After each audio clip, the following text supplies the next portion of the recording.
comes now, Fig.Solves. Well, hey everyone. In this video, I'm going to dive into the court TV special, The Delphi Murders, the case against Richard Allen. And just a heads up, the way this video is going to work is I'll be using short clips from the court TV special to critique and provide commentary under the fair use doctrine. So this means I'm only including brief segments that are directly relevant to my analysis, just to make sure that I comply with the copyright rules. As everyone knows, I don't charge, I don't monetize, but I just want to make sure that this video is allowed to stay up. So for once, I will play nice. And here's a description of the special. For 6 years, a grainy cell phone video of a man saying, "Down the hill," was all investigators had in the mysterious murders of Abigail Williams and Liberty German. Now, a former local drugstore technician is charged with abducting and killing the two young girls. In a new special, Court TV explores the evidence against Richard Allen and talks exclusively with his former lead defense attorney and a best friend of the victims. And I'm just going to share my opinion throughout the video. The first thing that I notice is the title is a little bit misleading. It's not so much the case against Richard Allen. At parts, it seems like it's a case for Richard Allen being innocent. The show spends about 80% of the time pushing the Rick might be innocent narrative and only about 20% on his guilt. The court TV special is set up as a timeline, so it walks us through the entire journey from the day the girls were murdered on February 13th, 2017, and it takes us to present time, which is about March 2024. So they start off describing Delphi, the small town. They go through some childhood memories, which is cool to see and learn more about Libby and Abby's personalities. I mean, it's just heartbreaking what these girls went through. And then Dan, the producer here, starts going over the events of February 13th, 2017. That's the day Libby and Abby were killed. I thought this was an interesting clip here. Mike Patty saying that the phone now is dead. Obviously very distraught, just worried. All I want to do is have the girls get home safe. Missing, abducted, we don't know for sure. There's a cell phone tower, but the ping was last noted about 5 or 6 hours ago. They say the phone's now dead. It's not clear what time they actually interviewed Mike Patty. They aired this at 5 a.m. on February 14th, 2017, but when they actually recorded him, because it doesn't say it was live. But I think it's interesting because they're talking about the last successful ping here, despite in what the defense says in filings about pings, which are likely referring to unsuccessful pings, but they like to cherry pick information and try and confuse people in the public. So they likely left the unsuccessful part out in their document so that people would think that the phone was moving around town and that it was anywhere else than where Rick Allen was. But that's not true. Okay. So yeah, the rest of the show just goes over the timeline of events. And of course, they're trying to make it seem like other people might be the actual killer, not Rick Allen. We have Barbara McDonald trying to point the finger at Ron Logan. Hopefully she's still not writing that Ron Logan as a killer book because that will bomb. And they go into how nice of a guy Rick Allen was. They bring one of his neighbors because they're trying to make the point that I guess nice people don't kill people, even though we have Gary Ridgway, BTK, Jeffrey Dahmer, Ted Bundy. I don't know. It's just interesting because Court TV doesn't try to show any other part, any other side of Rick Allen. I mean, in a recent court filing, Rick Allen said, this is what his own defense wrote, that he admitted to molesting other victims. They didn't say the names, but I mean, maybe that's something Court TV could have looked into. There was a domestic call that went on. Maybe they could have looked into that. Maybe they could have talked to some of his former coworkers who described him as creepy and weird. But nope, we only learned that Rick Allen is a nice guy. Just pointing out their bias, so let's move on. All right, let's go on to the part where I'll start to do more commentary on. This is when we start hearing more from the defensive team and their supporting cast, their cheerleaders, or I don't know what to call them. So everything we've been hearing up to this point is the theory of the case from the prosecution, from law enforcement. And then, via filings, we start to hear from the defense. Okay, so we've only heard from the prosecution so far. Statements like that confuse me, where they're like, oh, now we could finally hear from the defense. Well, I thought the complaint was that the prosecution and the state law enforcement, they wouldn't tell us anything about this case. But now it's, oh, they're the ones doing all the talking. Now we need to hear from the defense. So I don't know. Can't have it both ways. Unexpected, out of left field, 130 pages worth of information in just one of the filings that was released They are pointing the finger in a very specific direction as to who's responsible for this, and it's not Richard Allen. It's some sort of a religious sect/cult that follow Odinism, and it was a sacrifice. Wow. When that thing dropped, as a defense attorney, it blew my mind. I had never seen a filing like that.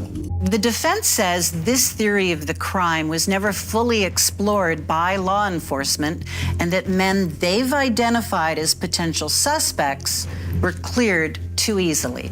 And a lot of names have come up over those years as potential people who could have been involved in this crime, and none of them have been cleared.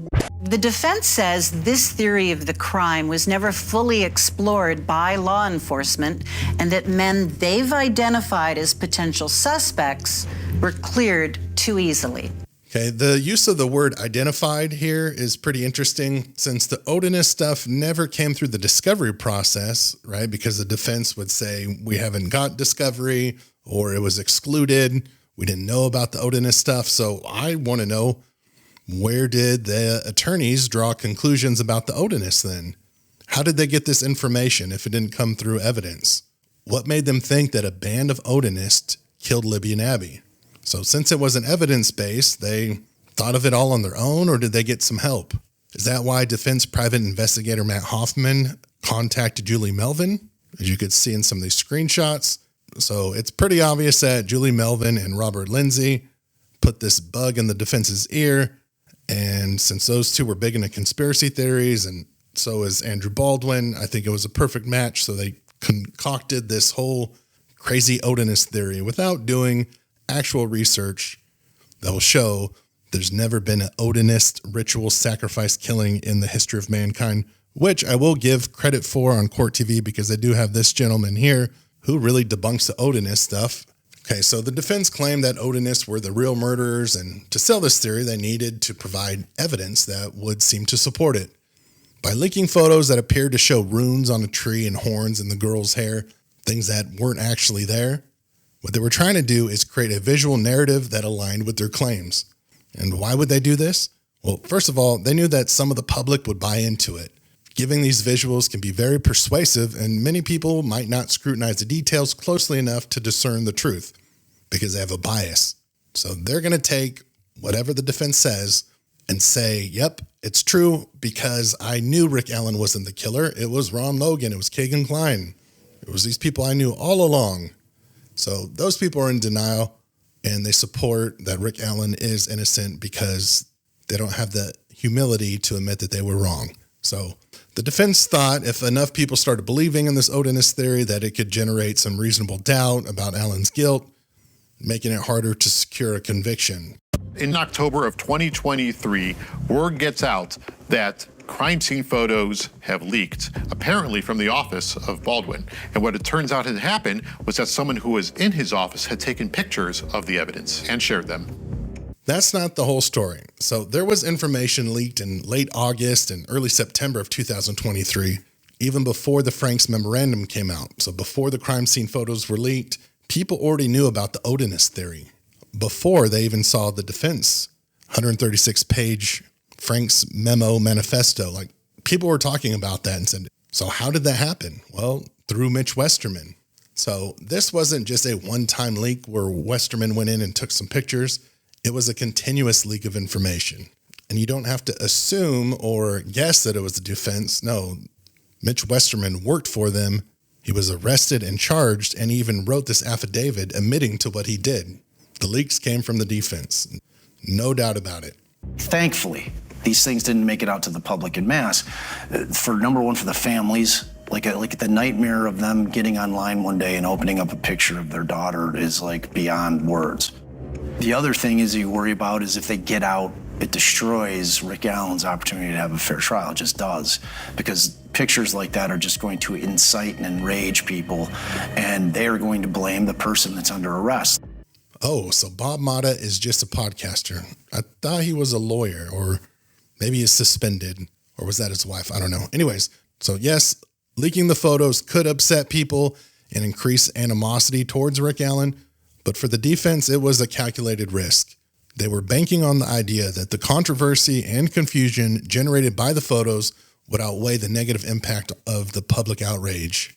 In other words, they were hoping the benefit of casting doubt on the prosecution's case would be greater than the cost of any backlash against Allen. They wanted to manipulate public perception with these photos, and also I think they wanted to influence potential witnesses. So in essence, the defense attorneys were leveraging the power of misinformation to strengthen their case. It could really impact the trial's outcome. Defense attorney Andrew Baldwin says he's essentially the victim of a theft.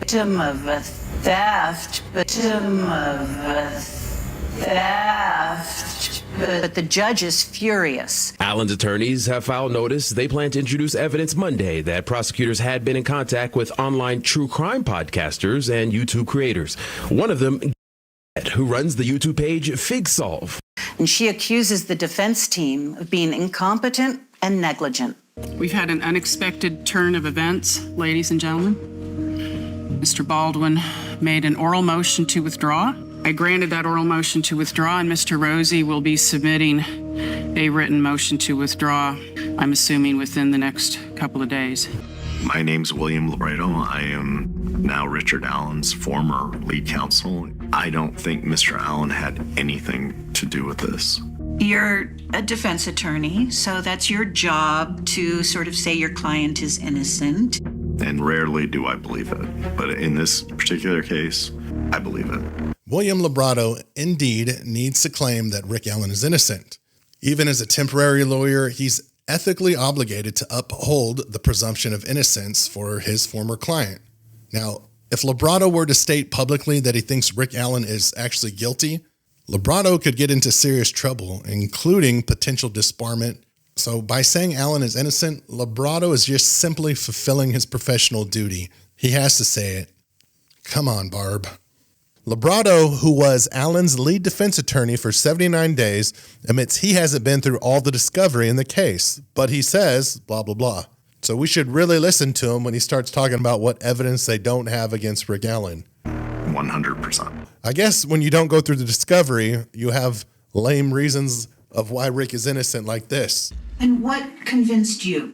Conversations with him, the fact that he lived in this very small community that's not much bigger than a high school.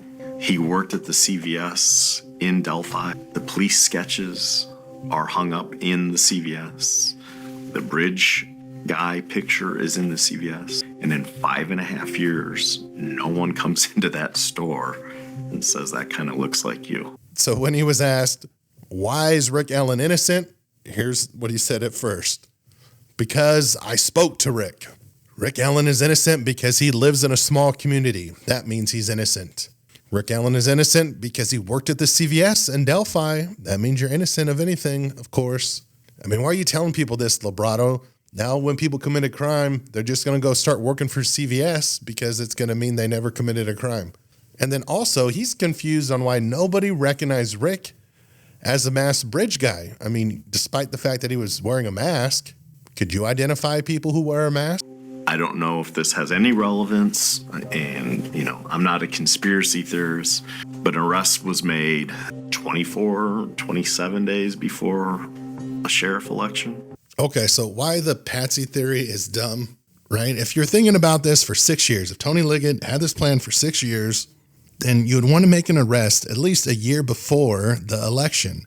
That way you spend the entire year campaigning that you were the person who caught Rick Allen. You wouldn't wait until everyone already made up their mind on who they're going to vote for. So this is just a very weak excuse. And yes, you are a conspiracy theorist, or you're just delusional.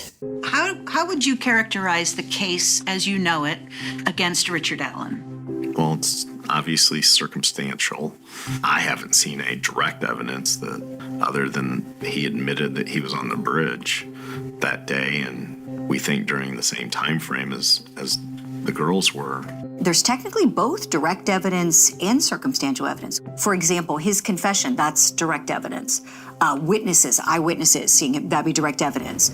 Eyewitness testimony, inherently unreliable in my opinion. They all saw the same person, and you have that many different descriptions. That's a problem. And the most important witness of them all is Rick Allen himself. He knows things that only the killer would know. And Rick Allen's confession is direct evidence. Girls. So because witnesses who are horrible at accuracy give inaccurate statements, as they always do, means that Rick Allen is innocent, right? So if you make the case that witness testimony is flawed and it's inaccurate, then of course, witnesses are going to describe things inaccurate.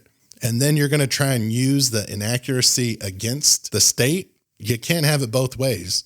Okay, so if you have one person walk by 4 different witnesses, you'll get 4 different descriptions, right? So that doesn't mean there are 4 different people. It means that 4 different witnesses saw things differently. They weren't paying attention. They didn't know this was going to be a murder investigation. They're probably on their phones just walking by. I mean, there's people walking by my office right now. I couldn't tell you what they were wearing a few days later. Here's one of my all-time favorite experiments showing that witnesses are inaccurate. It's from a psychology class that I took in college. Check this out. Now, we all think we would never ID the wrong person in a crime, even though studies show it happens most of the time. To test the accuracy of eyewitness testimony, WFMY News 2's Lachelle Yates set up an experiment. Wait until you see how this Two Wants to Know investigation unfolds. You get hit under the kneecap. You're watching Dr. Rob Guttentag teach a psych class at UNC Greensboro. It's Wednesday afternoon. That's a spinal reflex. And about 5 minutes into his lecture, this young man walks in. Tad late, I think. He's not here for class, rather the professor's briefcase. Excuse me. Excuse me. You have all just been witnesses to a crime, and we want to see what good witnesses you were. Dr. Guttentag asks the students to quickly write down everything they remember about the crime. He needs specifics here. What did the perp look like? His shirt, his pants, and his hair. Our suspect, Ethan, is waiting in the hall. You take a look. He's wearing a tan zip-up jacket, jeans, and he has brown hair combed back. A lot of students get these details right, but not everyone. I thought he had like a beige fleece thing on with darker beige patches on it. This student right in the front row said it was a tan vest and it had black lining. He had a long sleeve shirt on with a stripe over the middle. I thought he was wearing khakis. We're looking for 5'6" with a vest and tan khakis, or 6'2" with blue jeans and a jacket. How well did the students describe Ethan's physical appearance? So most of you didn't feel you remembered anything about the face at all? Wow. His hair? I said it was kind of mid-length, blonde and shaggy. It was blonde, though. I had blonde also. Then Dr. Guttentag brings Ethan back into the room. And watch this twist that even shocked the professor. This is the perp.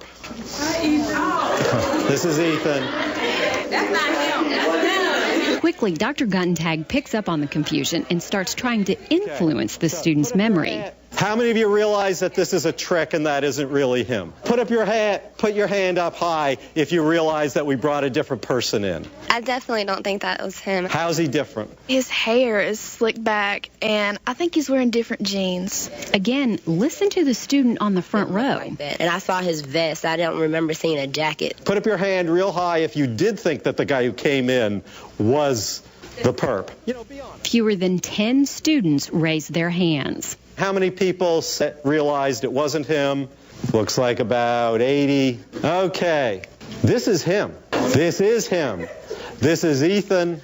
This is the person who came in the room before. He didn't change anything at all. You and the students just witnessed what researchers are already discovering. Investigators can knowingly or unknowingly influence eyewitnesses. He told us that it wasn't him. Like, he tried to trick us, so I started believing that it wasn't him. It was shockingly and frighteningly easy. And it wasn't just that the students didn't doubt when we then led some of them a little further to say that it wasn't really him. They were sure it wasn't him. At the end, many of the students said our experiment opened their eyes, including the student sitting on the front row. I'm personally shocked, and I feel kind of bad because I'm like right here. I could have reached out and touched him, and I'm still looking for the blonde hair. This is proof that just 5 seconds of looking at somebody isn't enough to convict somebody. Put up your hand if you thought it was pretty hard, and it kind of scares you to think that this is the basis on which we convict people. Our experiment reflects the results of other studies. Some eyewitnesses just don't give very accurate descriptions of the suspect. Richard Allen's 5'4". So when you're talking about the witness statements, okay, and none of them, that would have been the first descriptive thing that I would have said is that he's really short. Not one of them said that he was a really short guy. And that would have been, like, to me, the first descriptor. Actually, Bob, one of the witnesses did call Rick Allen short. And he's not 5'4", he's 5'5". Nice try. So there was a man named Doug Rice who personally investigated the Delphi case. He kind of went door to door and he would go out to the trails and do different videos, but he spent a lot of time talking to one of the juvenile witnesses' parents. So here's a post from Doug Rice in 2019. After talking to the witness and their mother, it says, again, after all of my questions, etc., all I really got of value to me is Bridge Guy is likely in his 40s to 50s and is short. Doug Rice has said this more than once, and he is speaking from the lens of the witness, and is short, and was seen at the Freedom Bridge around 1:30, and the witness thought he resembled Jimmy Duvall after her mom showed her a picture of Jimmy Duvall. And Doug Rice then says, that is part of my profile and my timeline. Those are what are most important to me at this point in time. And I believe Bridge Guy, if arrested, will fit what I just mentioned. Those are the only persons of interest I will consider at this point in time. So there you go, Bob. Thanks for helping confirm Rick Allen is Bridge Guy. You know, and it just didn't happen. Bradley Rosie and Andrew Baldwin also said there's no electronic evidence linking him to the crime scene or the girls, and that there's no DNA of his at the scene. Is that accurate? Yes. So all these statements were made before the defense received mounds and mounds of evidence from the state. They were unwilling to pick it up. So yeah, if you don't look at the evidence or you don't receive discovery, of course you'll be like, yeah, there's no DNA evidence against Rick Allen and there's none of this, none of that. Well, you haven't even seen the evidence yet. So yeah. But now that they have received evidence, all they've been doing is talking about geofencing and they're trying to get Libby's phone thrown out. I mean, if your client's innocent, wouldn't you want that phone in there who shows Bridge Guy? Because you could easily say, hey, that's not Rick Allen. But it is Rick Allen. That's a problem. As far as I can tell, yes. Nothing forensically other than this bullet that they claim that they found, that they shot through a barrel. But there's no way to compare the markings a bullet projectile shell casing would have fired through a barrel compared to ejection marks. And it was, to my knowledge, about 2 inches underground. All right, the bullet casing was found the same day that the girls' bodies were discovered. I'll link a video that goes into detail that debunks that theory. I mean, it even says so in recent court documents, and I made a video debunking Barbara's magic bullet theory. And let's see what Librado's partner, defense attorney Scremin, says about the bullet science. No, this interview came out before he knew he was going to be defending Rick Allen, so in hindsight, I bet he wishes he never did this interview. Any bullet casing that's been ejected out of a semi-automatic handgun, whether that gun has been fired or not, it is pushed into the bottom part of the barrel, and then when the slide is racked and the bullet's ejected, even if it hasn't been fired, there's still an extractor that grabs the edge of that bullet, that flips it out, and that process often, not always, but often leaves marks and dents, and those marks and dents can be very specific to the weapon that it came out of. So even if it hasn't been fired, in a laboratory, they can go back, put a similar type of shell casing in it in a laboratory environment, eject that round, and then compare the two. What do you think is the biggest piece of evidence in this case? There's an alleged confession. That's it to me. Yeah, I thought it's interesting that the defense first brought up the confession in this June 15th, 2023 hearing. They're the ones who wanted to get ahead of it. And there's a bunch of confessions now, at least 30. You had not heard of Odinism when it first was floated with regard to this case? I honestly thought it was hocus pocus. I honestly didn't, I'd never heard of it. And the more I got into it, that's a real thing. It is a real thing. And it's scary. I believe they sacrificed a girl and killed another one. I don't get what he just said. They sacrificed a girl and killed another one. So this was a half ritualistic sacrifice? And this is a guy who admitted that he hasn't even been through all the discovery. So I guess that's a way not to lie. I'm starting to pick that up as a defense attorney, is if you just don't look at the evidence, then you get a claim that there's no evidence against your client. I see their strategy.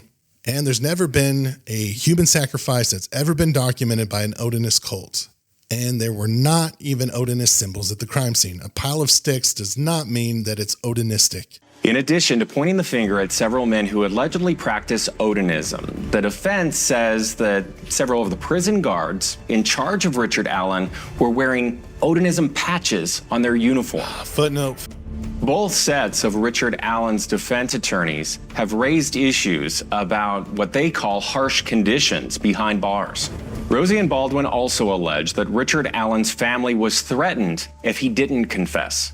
One of the major things hanging out there right now about this story is the fact that there are likely other people involved in this crime. Prosecutor Nick McClelland said that himself. There could be other actors involved. Former Sheriff Tobe Lesenby saying under oath that he believes it would have taken at least 2 people to commit this crime. On November 22nd, 2022, during a hearing about sealing case documents, Indiana State Prosecutor Nick McClelland said, "We believe Richard Allen's not the only actor involved in this." So what did he mean by other actors? These aren't necessarily additional murderers, but could be people who facilitated or helped conceal the crime. For example, the Weber's residence had trail cameras, but on the day of the murders, for some reason, their trail cams were turned off that day. Now, we don't know how long they weren't working, but it's suspicious, right? So did someone at the Weber house ensure that their cameras were off so that a crime could be committed? Did the Logans knowingly allow someone to access their property? I mean, did Kagan Klein catfish the girls and tell them to go out to the bridge so that Richard Allen could abduct and kill them? Okay, now, remember how Doug Carter mentioned, this was before Rick Allen's arrest, but he mentioned needing just one piece to catch a killer, and after that, he would possibly need to hire 80 to 100 new employees? Well, this is why. So after arresting Allen, think back to October 28th, 2022, they needed to investigate further. They need all those people to find out, well, now that we know it's Rick Allen, let's go back to some things that we knew before. Did Rick Allen know Brad Weber and get him to turn off the trail cams? Did the Logans know Rick Allen and give him access to their property? Did Allen ever communicate with Kagan Klein, or did he know Tony Klein in real life? So law enforcement was searching for those connections, looking for other bad actors. That's why when Nick McClelland announced that he believes other actors could be involved, this just means they're starting this new investigation. It's like day one. Now that they had that missing piece, they're going to go find out if there's any other connections. So, right after Allen's arrest, they had to investigate if others were involved, but not necessarily other murderers. For example, did Allen's wife help hide evidence, like deleting photos of Rick from her Facebook? Did any of his friends fail to report a crime? So other actors does not mean multiple people were there at the crime scene. It means that law enforcement, now that they have arrested Rick Allen, which took them over 6 years to do so and are pretty embarrassed, pissed about it, it means that they were looking for anyone who helped them struggle so much on finding out who Rick Allen was. And likely it was just their own bad. They made mistakes, misplaced a tip. Someone probably thought Rick Allen was too short and said, yep, he's not the guy. But they're really looking for other bad actors to kind of help soften the blow of them taking so long to find the killer. So they're looking for people who committed these types of crimes, not necessarily murder, but stuff like this, obstruction of justice. If someone hid evidence or provided false information to law enforcement. And you just have to hope that law enforcement is up to the task, because they're putting all their cards on the table with Rick Allen at this point, you know. But we still have that thing, don't we, sitting there saying we think that there were more involved. So we have to hope that they're continuing to investigate it. It's easy in all this back and forth and debate about this case. Who did it? Who didn't do it? Who might have done it? It's easy to lose the victims, Abby and Libby. I learned early on and throughout that these girls were the absolute lights in the lives of those who loved them. Abby and Libby were loved. Justice in this case is going to mean different things to different people. I'm not going to presume to define. Yeah, this part here just kind of cringed to me. So to the court TV producers, After 6 long years, the families of the Delphi victims finally felt some justice was coming when law enforcement arrested Rick Allen. For whatever reason, your team wants to pretend that law enforcement may have arrested the wrong guy and that the killer could be Ron Logan or Kagan Klein, but there's zero evidence that you present to back up those claims. In reality, all of the evidence points to Rick Allen, and I don't feel this special did a very good job at pointing those things out. They try and act and pretend like they're being neutral and unbiased, but it doesn't fool me, and I'm sure it doesn't fool you. It's just too boring to say that one person committed this crime and they have arrested him and that's it, right? Because if they did that, no more TV specials. So if you're going to prioritize sensationalism for the sake of viewership, at least be honest about it and stop pretending to be concerned for the victims' families. So that's pretty much it. That's all I have for the Court TV special. But now I'm going to continue on this video talking about some of the other cast members of the defense team and just some interactions with them and things that are going on. So here we go. So let's talk about my new friend, Michael Osbrook. He's working with the defense team for Richard Allen, focusing on appeals. And recently he went on a YouTube channel with a bunch of manufactured conversations and trying to pass them off as real evidence or receipts.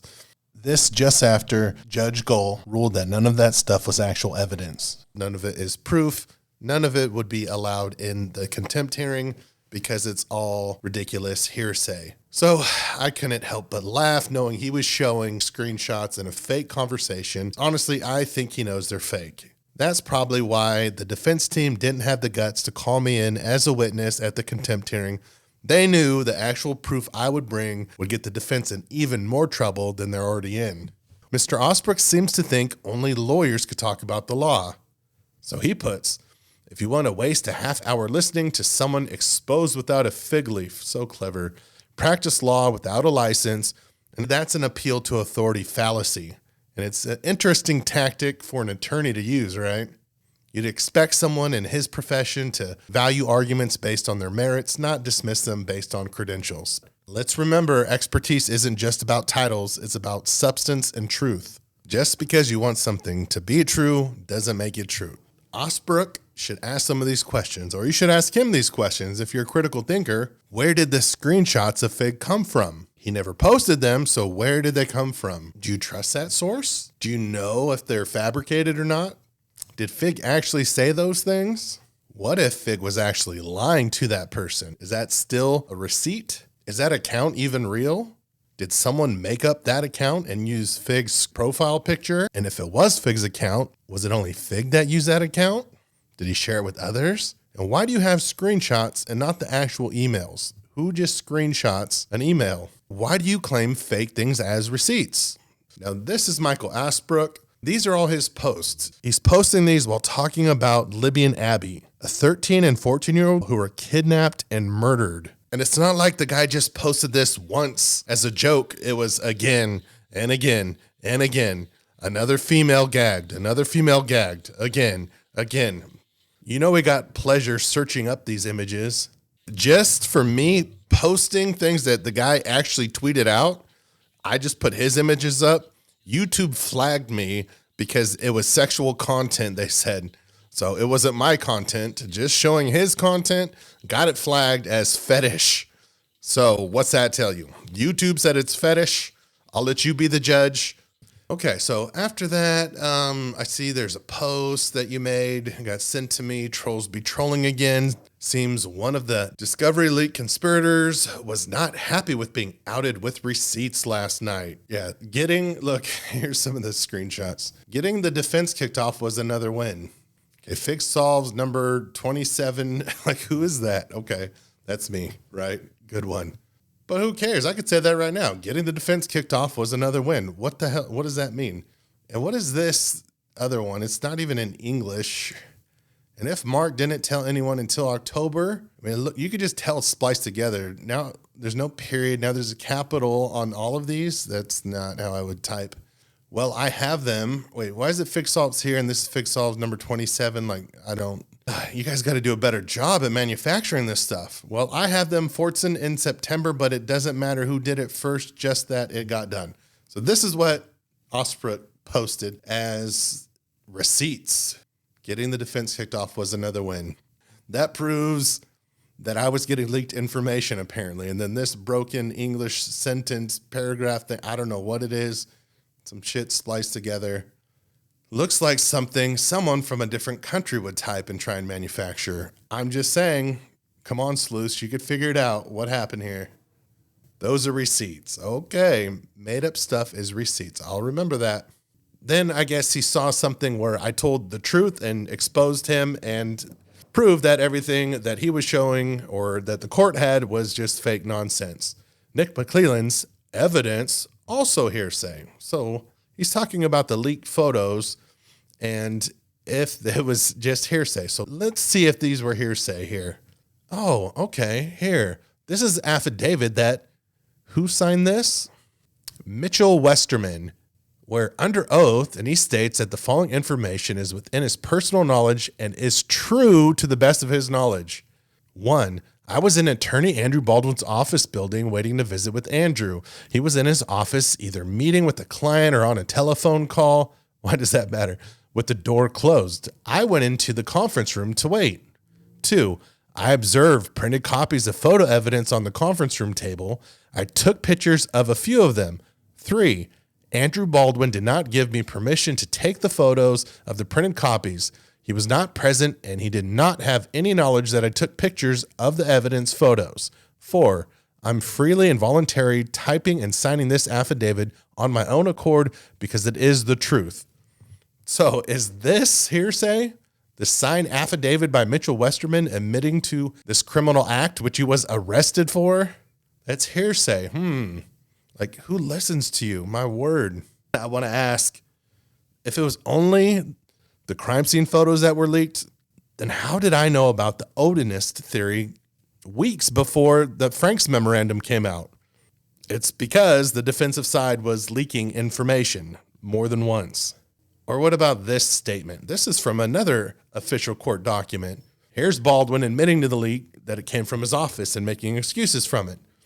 Here's the excuse. Mr. Baldwin trusted a friend to respect his office space. Oh, so he's admitting he was betrayed. Since that transgression, what Mitch Westerman just described, Mr. Baldwin has kept all Delphi-related items locked in a room or locked fireproof file cabinet. Furthermore, defense counsel has put together a plan for curative action in which no items will be left unattended for even a second in any unlocked rooms. So why'd you do this after you got in trouble? Why didn't you do this before? And of course, we know this story is BS. So, is this hearsay? Here's Osbrook cherry picking. This is preposterous. There's no really strong case against Richard Allen. Nick McClelland would not be trying to exclude geofencing evidence, and 2 sets of lawyers would not be publicly speaking of innocence. Yeah, they would never do that. Okay, so he wants to exclude certain geofencing evidence. The one that's going to be misconstrued. And do they even need geo evidence? In this case, was Rick Allen actually on his phone on the stock ticker? But what I think happened with the geofencing evidence is, remember there was something mislabeled victim? Remember Victor and 2 cell phones? So I bet the person who they want on the stand, I bet he accidentally mislabeled something, and then the defense is going to use that. Or they're going to talk about how there's 3 cell phones, even though those people are actually cleared, and the defense will likely bring in a geofencing expert who might just confuse people. These experts get paid a lot of money, not just for their expertise, but for actually testifying in court. That's their bread and butter. I mean, Osbrook figged around, and he's going to find out. And then we have Bob Motta helping spread some misinformation. This is pretty funny. Defense Diaries podcast says they are saying that Judge Gold is Fig's aunt. And then he enlightens us with this knowledge, either his mother or father's sister. Thank you. So now everyone knows what an aunt is. But, I mean, he just spreads it along. Come on now. Bob, I know you're smarter than this. What else did our good friend say? I've told you, I mean this with every fiber of my being. I don't give a shit about the leak other than how it has affected this trial. Know what I mean? Yeah, you don't give a shit about the families. We know what you mean. Okay, so people are saying I had inside information because I knew about multiple confessions that Rick Allen made before the general public knew. Well, I'm glad you come to my channel for the truth, because the truth is I listened to a private video from Sarah Osbrook, who attended a hearing, and she sat in the front row. What happened at that hearing was a sidebar conversation where the defense brought up the confessions first. People seem to forget that or just not be aware of it, but the defense brought up the confessions first. They never said there were false confessions there. They started making excuses about it was his mental health. So when people say, well, how are you even sure the confessions happened? Well, the defense said they did happen. They're the ones who brought it up. So Sarah Osbrook she sat in the front row. She could hear what was going on in the sidebar, and she reported back what happened. So a few days later, I included that information in my video, because I trusted what she said was true. She was there reporting on everything. I don't think many people heard what Sarah heard that day, so it didn't make it into mainstream media. But that doesn't mean it didn't happen, and it surely doesn't mean I was leaked information. So on June 15th, 2023, Sarah Osbrook, not related to Michael Osbrook, thankfully, she attended a hearing for Richard Allen. There were acoustic issues at the Carroll County Courthouse, but Sarah had a front row seat and was able to hear confessions of guilt that Allen made to various mental health, medical, and other staff at Westville Correctional. And it wasn't just me who heard this. There's thousands of people who've heard it. Of 2017. Some of the people that Richard confessed to were medical professionals working for the Indiana Department of Corrections, mental health professionals also working for the Indiana Department of Corrections, and most notably, Richard Allen, while on a recorded phone call with his wife earlier this year, made very incriminating statements admitting to his involvement in the murders of Libby and Abby. When Richard Allen's defense team were made aware. So then, then his attorney started in, and it's weird. I mean, I don't think anybody expected him to say what he said, that his client in the poor condition that he's in, medically, mentally, whatever, but that he has admitted that he did commit the crimes. On multiple occasions, he's admitted this to multiple healthcare and mental health people, along with other staff. On multiple occasions, he's admitted this to multiple healthcare and mental health people, along with other staff. Now let's discuss some flawed logic in the Delphi true crime community. So you hear me say this, and I'll say it again. Just because you want something to be true doesn't make it true. People ask me, how is it that people are wrong all the time, especially with Delphi? It's simple. They start with the conclusion that is incorrect. Then everything they use to support the wrong conclusion will ultimately be wrong as well. For example, if you believe that Fig.Solves gets leaked information, you might interpret every new piece of information in a way that supports that belief, even if it's a stretch, and you'll end up always being wrong, as many are. And using this method doesn't lead to truth, it leads you deeper into error, until you start believing things like Fran Goal is my aunt. So this approach doesn't just risk reaching the wrong conclusion, it also blinds us to other possibilities which might be the real answer, like the defense already admitted to leaking the photos and even made an excuse for it. So the correct approach is to remain objective and let the evidence guide us to the conclusion, not the other way around. Well, I hope you enjoyed this video. Take care, stay safe, and if you need to, again, take a mental break. I'm going to take one. Thanks, everyone. Why you so